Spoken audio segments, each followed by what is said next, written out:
Okay, hello everyone. It's Richard Jones here, and this is all about hyperlocal websites, and in particular what to do when your involvement with your hyperlocal website might be coming to an end and you need some other help to perhaps see what options there are to keep it going. And I'm going to be talking about my experiences with the website that I started and ran, which was Saddleworth News. And you can see I've chosen as the backdrop for this presentation a lovely image of Saddleworth. This was taken by my wife when I started the site, and we used it as the logo, that central arch of the viaduct there. And you can see what a lovely place it is and why I'd want to write a website about it. So keeping your hyperlocal going, and this is me, Richard Jones. I now work at the University of Huddersfield, where I'm a lecturer in journalism, and I also am studying part-time for a PhD at Cardiff, which is all about local journalism as well. So here's Saddleworth News. This was the first post, February 2010 it was. You can see that sort of slightly fancy version of the logo that I did there. And this was what it looked like back then. I started Saddleworth News in February 2010, and I had two main reasons for doing so. The first one was to do with my own self-interest. I was a journalist, and at that time I was just taking time out to bring up my daughter full time. My wife earned and still earns a lot more money than I do. And so we agreed that when we had our first child that I would stay at home and look after her full time.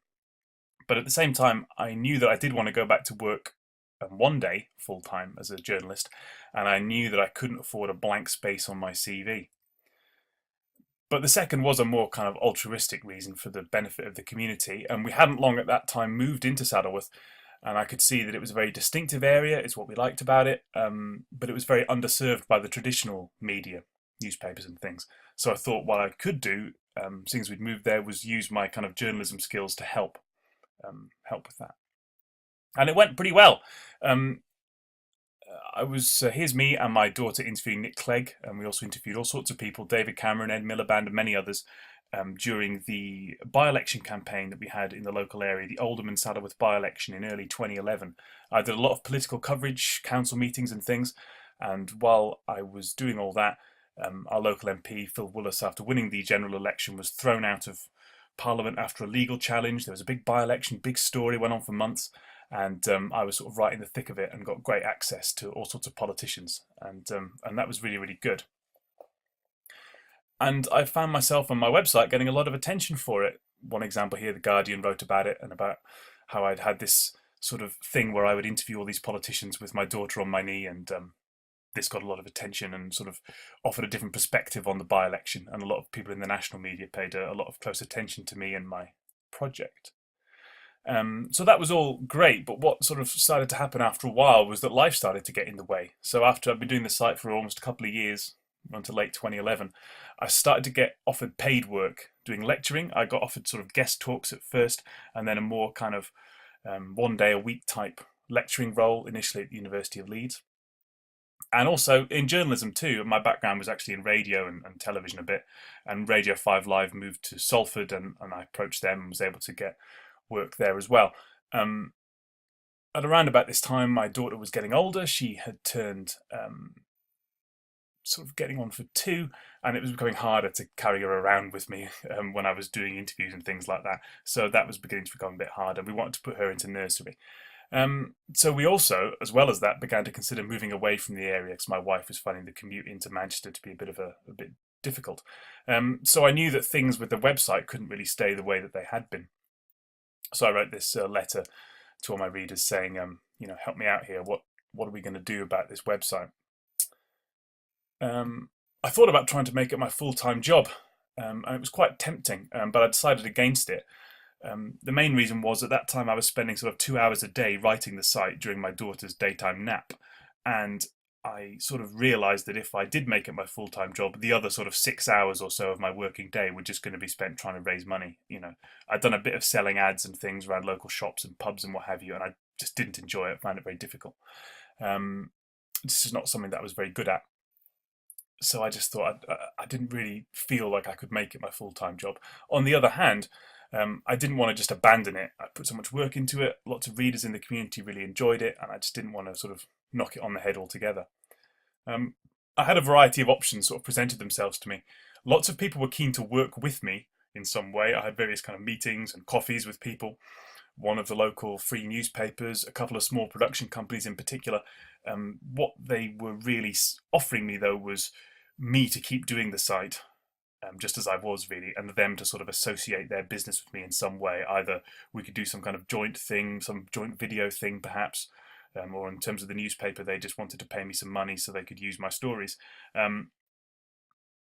which was all fine, I suppose, but the money on offer was not much, and it wasn't certainly enough really to make it worthwhile, I felt. So I wasn't really keen on any of those options.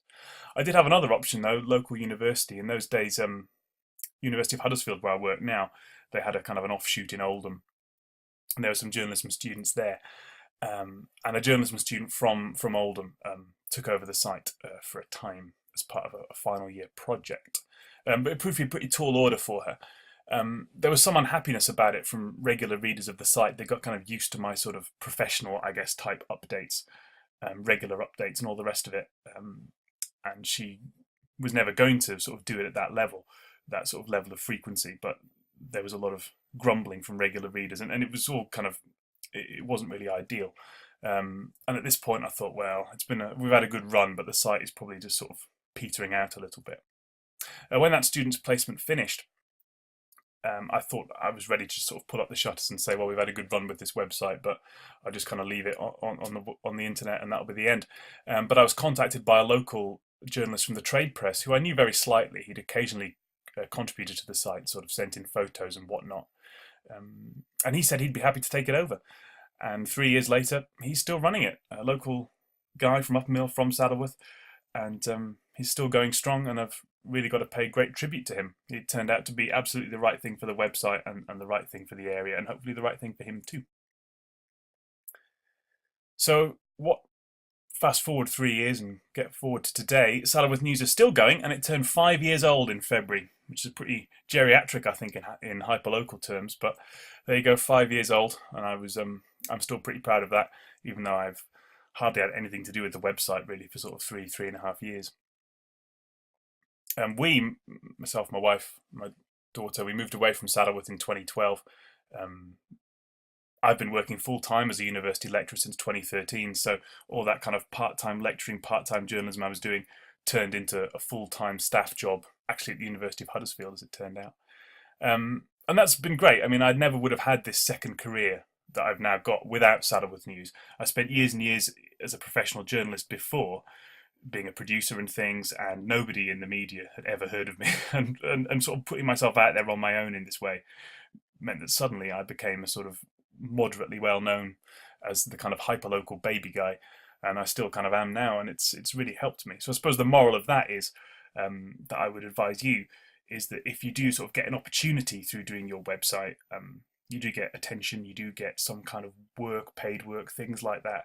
I would always advise you to sort of take it and make the most of that opportunity. I was really worried in sort of 2011, that sort of flush of, I guess, attention that I'd had for doing the politics and whatever was kind of starting to fade, and I thought, I've really got to strike here while the iron's hot a bit, while people still know who I am, and I can sort of turn this into a job, because we wanted to have more children, and my wife wanted to stay at home with future children. I knew I needed a regular income, and those were the factors that really determined what I ended up doing with the website, rather than the local kind of community considerations. They were in there, but the main thing was, I'm afraid it was sort of personal reasons to do with what I needed to do at that time. I'm just really glad it's all kind of worked out. Now, if you want to contact me about this or about anything else, I'd be glad to talk to you about it. This is me, Richard Jones. That's my university address here in Huddersfield, r.l.jones@hud.ac.uk. You can find me on Twitter, rlwjones, and my website where I occasionally blog is richardjonesjournalist.com. Thanks very much.